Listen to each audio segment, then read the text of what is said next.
वर्णानाम् अर्थसङ्घानाम् रसानां छन्दसामपि मङ्गलानां च कर्तारो वन्दे वाणी विनायको भवानी शङ्करो वन्दे श्रद्धा विश्वासरूपिणो याभ्यां विना न पश्यन्ति सिद्धा स्वान्तहस्तमीश्वरम् वन्दे बोधमयं नित्यं गुरु शङ्कर रूपिणौ यमाश्रितो हि वक्रोऽपि चन्द्रः सर्वत्र वन्द्यते सीताराम गुणग्राम पुण्यारण्यविहारिणो वन्दे विशुद्धविज्ञानो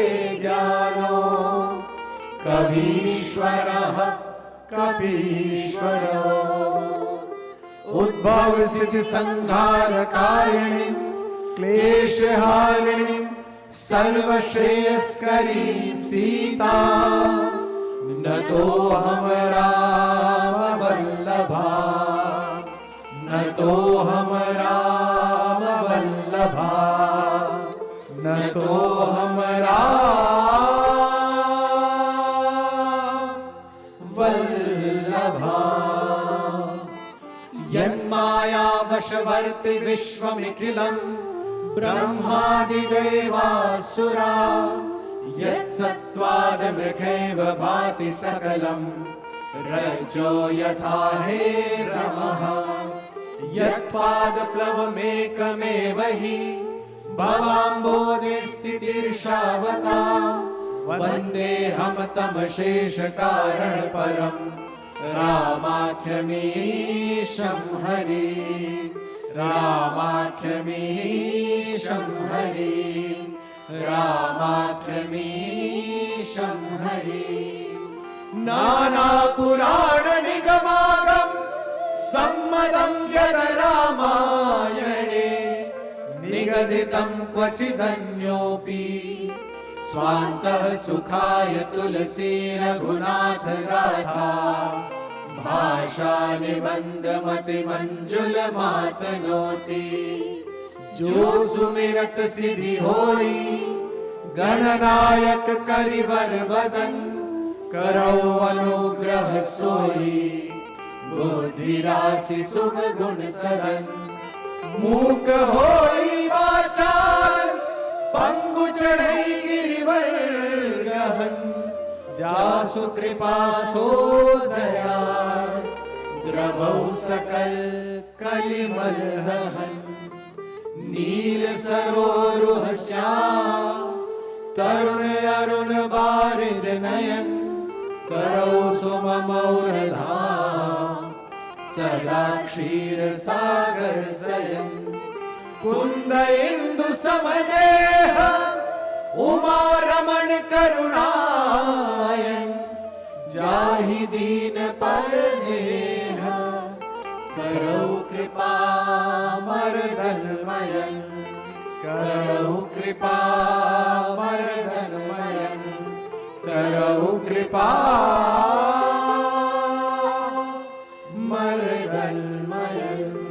बोल सियावर रामचंद्र भगवान की जय। ममता 25 वर्ष इनकी आयु है। ये पूछती हैं कि गांधी की अहिंसा से भारत का बड़ा नुकसान हुआ,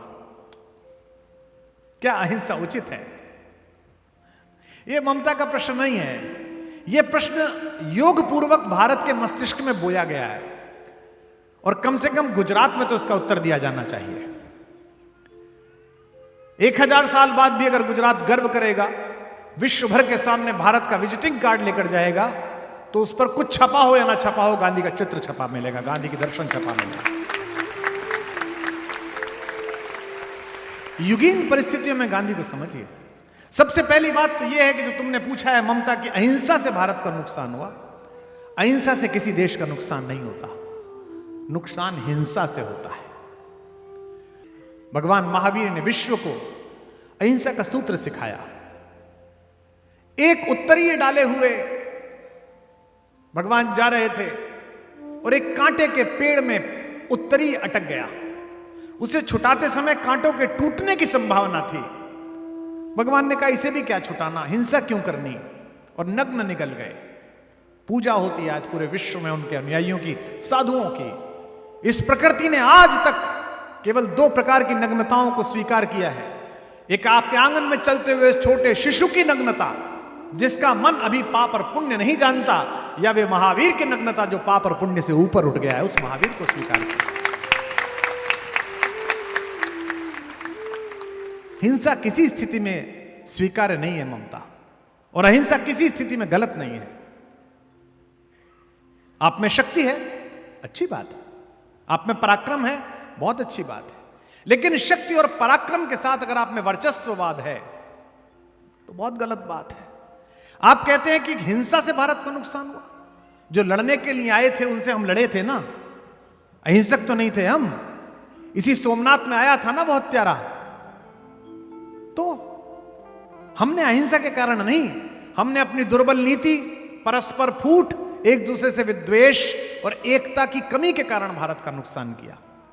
और यह भारत विश्व में किसी शक्ति की क्षमता नहीं है, किसी की औकात नहीं है कि इस भारत को हरा सके। इसका अगर बाल बाका हुआ तो आपसी फूट के कारण होगा, वैमनस्य के कारण होगा, जातियों के कारण होगा, वर्गों के कारण होगा। शक्ति तो राम के पास भी है और शक्ति रावण के पास भी है। बस एक पंक्ति का अंतर है राम और रावण को समझने के लिए। रावण की शक्ति भय देती है और राम की शक्ति अभय देती है। मानस में एक प्रसंग आता है कि रावण सामने आया और रावण ने कहा कि सुनो वैदेही, सुनो सीते, मैं शराफत बरत रहा हूं, अन्यथा तो मैं तुम्हें उठाकर भी ले जा सकता हूं, मैं जो चाहे वो कर सकता हूं। तो तपोबल में बैठी हुई मेरी मां जगदम्बा ने जिस आसन पर बैठी हुई थी उसका एक कुशा का टुकड़ा निकाला, एक तिनका निकाला और सामने रख दिया और कहा पराक्रमी बनता है, चल इसे पार करके दिखा दे। तृणधर ओट कहत वैदेही, सुमिर अवधपति परम सनेही। अयोध्यापति राम को स्मरण करते हुए मां ने एक टुकड़ा निकाला और रख दिया, पार कर दे। और रावण पार नहीं कर पाया। दिल्ली के उसी विश्वविद्यालय में जहां ज्ञानियों का संचय है, वहां बैठी हुई बौद्धिकता पूछती है कि त्रैलोक्यों को परास्त करने वाला, कुबेर को परास्त करने वाला रावण तिनके को पार क्यों नहीं कर पाया। यहां भाषा के वैज्ञानिक बैठे हैं, हिंदी के प्रोफेसर्स बैठे हैं। तिनके को भूमिज कहा जाता है, भूमि से पैदा हुआ, और माता जानकी को भूमिजा कहा जाता है, भूमि से पैदा हुई। इस संबंध के कारण वह तिनका और माता एक दूसरे के भाई बहन हैं। और ये बेटियां जानती हैं कि ये पति के साथ भी इतना सुरक्षित अनुभव नहीं करती जितना अपने भाई के साथ सुरक्षित अनुभव करती हैं। तो सीता मैया कहती हैं कि अभी मेरा वो अवधपति आएगा तब की तो छोड़ ही दे तू, तब की तो तब देखेंगे जब वो अवधपति आएगा। अभी अगर क्षमता है तो इसी को पार करके दिखा। किसी आतंकवादी के हाथ में अगर हथियार है तो भय का कारण है, लेकिन सैनिक के हाथ में हथियार है तो अभय का कारण है। तो हिंसा बुरी है कि अहिंसा बुरी है, इसका निर्णय ममता तुम बापू का नाम लेके नहीं कर सकते। बापू को पता था कि वो विश्व की सबसे बड़ी अनाचारी ताकत से लड़ रहे हैं। वो उस ताकत से लड़ रहे हैं कि विश्व युद्ध में जिसने हथियारों की खेप फेंक फेंक कर जर्मनी को जलाकर राख कर दिया था। बापू जानते थे कि इन दैत्यों से हथियारों से नहीं लड़ा जा सकता। स्वतंत्रता की लड़ाई हथियारों की लड़ाई नहीं थी, स्वतंत्रता की लड़ाई आत्मबल की लड़ाई थी। एक अहंकारी आत्मबल के सामने भारत का कमजोर मनोबल खड़ा हुआ था। 1000 साल का गुलाम भारत खड़ा हुआ था। और कौन कौन लोग इस देश पर राज्य कर कर गए। हूण, कुषाण, चंगेज, पठान, तुर्क, तातार, मंगोल, डच, फ्रांसीसी, पुर्तगाली, जो आया घोड़े पर बैठकर राज्य कर कर गया। गांधी जानते थे कि ये 35 करोड़ मुट्ठी भर लोग विश्व की इस अनाचारी ताकत का सामना न कर पाएंगे, हिंसा से सामना न कर पाएंगे, क्योंकि उनकी हिंसा में नकारात्मकता थी। इसलिए बापू ने आत्मा की ज्योति से दीपित एक नई ताकत का प्रयोग किया जिसे अहिंसा कहा गया। निश्चित रूप से बापू ने जो पेंटिंग बनाई उसके पीछे बलिदानियों का कैनवस था, उसके पीछे भगत सिंह की फांसी थी, उसके पीछे बटुकेश्वर दत्त का बलिदान था, उसके पीछे एक जनेऊ और 2.5 गज धोती पहनकर राजनीति का आयाम रचने वाले उस योद्धा का आत्मल था जिसने मूंछों पर ताव देते हुए कहा था कि भारत की फिजाओं को सदा याद रहूंगा, आजाद था, आजाद हूं, आजाद रहूंगा। उनका मनोबल था। बापू की अहिंसा की पेंटिंग के पीछे कैनवस उन्हीं लोगों के विद्रोह का था। लेकिन जैसे कैनवस का धन्यवाद दिया जाता है, ऐसे पेंटिंग का भी धन्यवाद दिया जाता है। प्रतिकूल मौसम, प्रतिकूल संस्कृति, प्रतिकूल माहौल, अलग तरह के लोग, 33 करोड़ लोग, और 30,000 लोग भी नहीं थे जो आकर इस देश पर राज्य कर गए। कितने लोग लड़ रहे थे 33 करोड़ में से? 33 लाख भी नहीं थे, 3 लाख भी नहीं थे।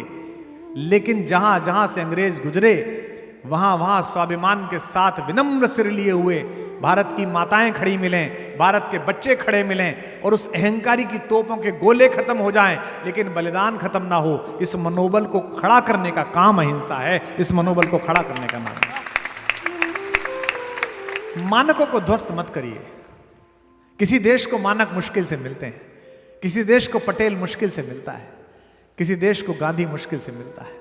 आप गुजरात के लोग हैं, हम उत्तर प्रदेश के लोग हैं, हम गांधी समझते हैं, आप भी समझते हैं।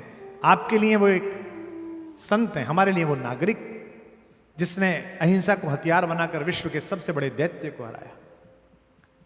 गांधी राष्ट्रीय आपदा का आयुर्वेदिक उपचार है। वाह वाह वाह। एलोपैथी नहीं है गांधी, इंजेक्शन नहीं है, आयुर्वेदिक उपचार है। और यह देश अगर आज इकट्ठा खड़ा है तो इसलिए क्योंकि इसके उपचार में अहिंसा है। अन्यथा पड़ोस में देश देख लिए जिसने हिंसा से स्वयं को आजाद कराया है, कैसी स्थिति में है। डायरेक्ट एक्शन डे क्या था? हिंसा का नंगा नाच था। हिंसा अझेल हो गई थी, पुराने लोग बैठे उन्हें याद होगा। अगर भारत ने भी ऐसे ली होती तो आज तक 100 बार मार्शल लॉ लग गया होता। जिस सरलता के साथ इस देश में सत्ता का हस्तांतरण होता है, कोई सोचने वाली बात है?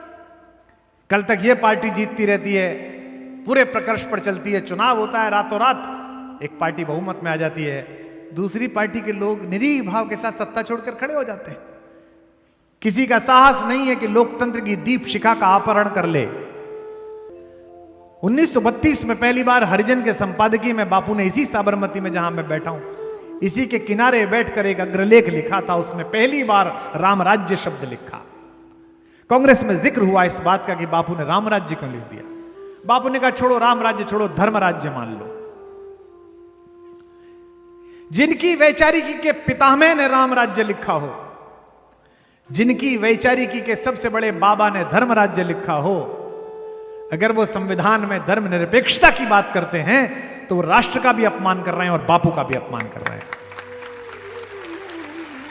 राष्ट्र धर्म से विमुख हो ही नहीं सकता, मनुष्य धर्म से विमुख हो ही नहीं सकता। अहिंसा विचार नहीं है, अहिंसा शक्ति है। मुझे किसी ने एक अच्छी बात कही, बड़ा आदमी और घटिया आदमी पहचानने का एक गुर बताया, मैं आपको बताता हूं। जो सार्वजनिक रूप से अपने से छोटे आदमियों पर चिल्लाए, क्रोध दिखाए, वो घटिया आदमी है। और अगली बात पर आप चौंकेंगे। और जो सार्वजनिक रूप से अपने से बड़े आदमियों के खिलाफ सच बात बोल सकता हो, वो अच्छा आदमी है। हम अक्सर देखते हैं लोगों को, घर में साथ काम करने वाले सहायकों पर सार्वजनिक रूप से लोग चीख रहे हैं। ये लोग कमजोर लोग हैं, ये डरपोक लोग हैं, ये अंदर से खराब लोग हैं। अन्यथा अपने से कमजोर व्यक्ति को तो एकांत में बोलो कि तुमने ठीक नहीं किया, और अपने से शक्तिशाली आदमी से चौराहे पर बोलो कि आप ये ठीक नहीं कर रहे, मैं छोटा हूं फिर भी कह रहा हूं। गोलमेज सम्मेलन में गया था आपके गुजरात का बेटा, किंग ने मिलने के लिए बुलाया तो किंग के एडीसी ने ड्रेस कोड भेजा। जैसे महामहिम राष्ट्रपति से मिलने के लिए जाइए तो आपको याद होगा कि पहले एक कमरे में एडीसी बताता है, जब तक महामहिम नहीं बैठेंगी आप नहीं बैठेंगे, फिर आप ये गिफ्ट इधर से देंगे, हाथ नहीं लगाएंगे, सब बताते हैं। माननीय प्रधानमंत्री जी का आगमन होता है तो भी एक ड्रिल होती है कि पहले इतने लोग जाएंगे, फिर इतने लोग जाएंगे। कितना भी आपका प्रेम हो और कितने भी आपके प्रति स्नेह हो, एक प्रोटोकॉल है।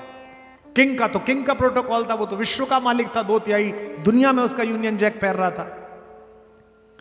गांधी जी को लिखकर भेजा गया कि ब्लैक या ग्रे सूट पहनकर आइए। बापू बग्गी में बैठे उतरे तो वही एक धोती और एक लाठी। तो किंग का आईडीसी अंदर भागा भागा गया। उसने किंग से कहा कि वो नंगा आया है। तो किंग ने कहा कि चर्चिल बोलता तो था नंगा है, पर नंगा आ जाएगा ये पता नहीं था। एडीसी ने कहा कि सर क्या करना है, वापस भेजूं? तो किंग को क्यूरियोसिटी हुई, जिज्ञासा हुई। उसने कहा नहीं, बुलाओ बुलाओ, मजे करते हैं। पददलित भारत, 1000 साल का गुलाम भारत, 1936-32 में आजादी की हवा भी नहीं आ रही थी कि आएगी कि नहीं आएगी। वो तो भला हो 40 के विश्व युद्ध का कि अंग्रेज फंस गया और हम आजाद हुए, वरना छोड़ता नहीं खून पीने से। ये नहीं कर रहे होते जो कर रहे थे हम आज। गांधी गए तेजस्विता के साथ, भारत का अहिंसा का लाल गया, गुजरात का बेटा गया। पहला वाक्य पूछा राजा ने, सड़क के किनारे ट्रक रोककर 200 रुपए की रिश्वत ले रहे सिपाही से आंख ना मिलाने की योग्यता रखने वाले लोग गांधी पर सवाल करते हैं। तेजस्विता देखिए। पूछा किंग ने, mister Gandhi, where are your clothes? तुम्हारे कपड़े कहां हैं? बिना झिझके, पोपले मुंह से, आगे के दांत टूटे हुए, कितनी सुंदर मुस्कुराहट है बापू की। मुस्कुराते बोले, your highness, not only mine but the clothes of my whole country were stolen by you.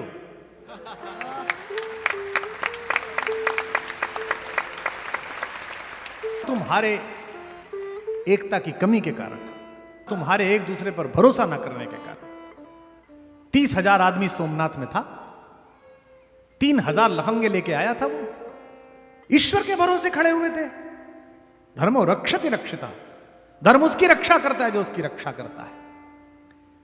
10-10 आदमी भी एक को मारते तो बचा लिए जाते। हिंसा और अहिंसा की परिभाषा अगर सीखनी है तो डॉक्टर को देखिए। हिंसा तो डॉक्टर भी करता है। यहां बैठे हैं डॉक्टर्स, अपेंडिक्स के टाइम में चीरता है, अब आप कहने लगी है तो हिंसा कर रहा है। मनुष्य के भीतर पशुत्व भी है और मनुष्य के भीतर देवत्व भी है। मनुष्य एक ऐसे पुल पर खड़ा हुआ है जो जानवर से चल के आधे रास्ते पर पहुंचा है और उसे देवत्व की तरफ जाना है। कई बार वो पीछे लौट जाता है, कई बार वो आगे चला जाता है। यह आपको तय करना है कि आपको क्या बनना है। इसलिए बड़े स्नेह के साथ, बड़े आशीर्वाद के साथ मैं इस बिटिया से कहना चाहता हूं, आज के बाद चर्चा करते समय कहीं भी ये न कहना कि भारत अहिंसा के कारण हारा। भारत की शक्ति ही अहिंसा है। आज पूरे विश्व में हमारे उस नापाक पड़ोसी की हरकतों से ज्यादा हमारे धैर्य पर, हमारे कुशलता पर विश्व भरोसा करता है। इसलिए क्योंकि हमने पिछले 75 वर्षों में तय किया है कि युद्ध हम शुरू नहीं करेंगे, लेकिन कोई शुरू करेगा तो खत्म हम ही करेंगे। हमारा ही काम है।